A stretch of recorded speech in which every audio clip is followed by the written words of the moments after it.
राजस्थान के मुख्यमंत्री अशोक गहलोत ने कहा कि राजस्थान में कर्नाटक की तरह उम्मीदवारों का ऐलान विधानसभा चुनाव से पहले कर दिया जाएगा। गहलोत ने एक बार फिर उनकी सरकार बनने का दावा किया है तो एक तरफ 2020 में उनकी सरकार पर आए संकट का भी जिक्र किया। हालांकि पीएम मोदी और गृह मंत्री अमित शाह पर उनकी सरकार गिराने की कोशिश का आरोप लगाते हुए गहलोत ने इस बार सचिन पायलट को दोषी नहीं बताया, जिन्हें वह बगावत की वजह से गद्दार तक कह चुके हैं।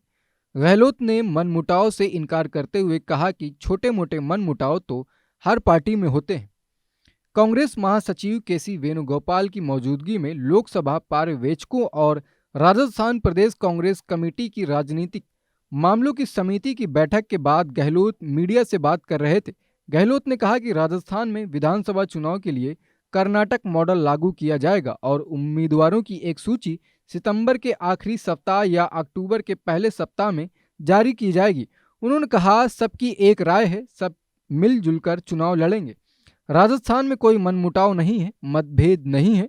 उन्होंने कहा कि छोटे मोटे मतभेद तो हिंदुस्तान में किस राजनीतिक पार्टी में नहीं होते, पर सबकी मंशा है, हमें चुनाव जीतना है और सरकार फिर बनानी है, उस पर सबकी एक राय है।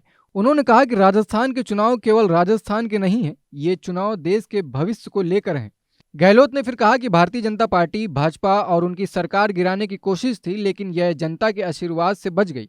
उन्होंने कहा, प्रधानमंत्री नरेंद्र मोदी जी और गृह मंत्री अमित शाह जी की इच्छा थी और वह पूरी नहीं हुई। उनके दिल में आग लगी हुई है। वो जब सरकार नहीं गिरने दी, बाद में इन्होंने और प्रयास किया, लेकिन उन्हें मौका नहीं मिला कि कामयाब हो।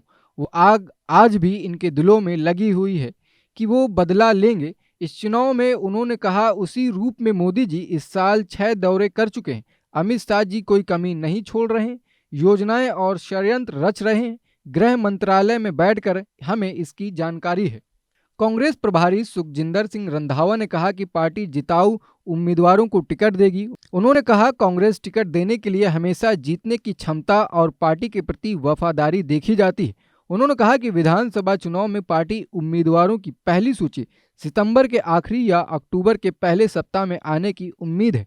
उन्होंने ये भी कहा कि पहली बैठक लोकसभा पर्यवेक्षकों के साथ थी, दूसरी बैठक राजनीतिक मामलों की समिति की थी, जिसमें चुनाव संबंधी मुद्दों पर विस्तृत चर्चा की गई। उन्होंने कहा कि कांग्रेस राज्य में दोबारा सरकार बनाएगी। उन्होंने ये भी कहा कि पूरी तरह कांग्रेस एकजुट होकर चुनाव लड़ेगी। फिलहाल इस वीडियो में बस इतना ही। ऐसी और भी वीडियोस देखने के लिए चैनल को सब्सक्राइब करें।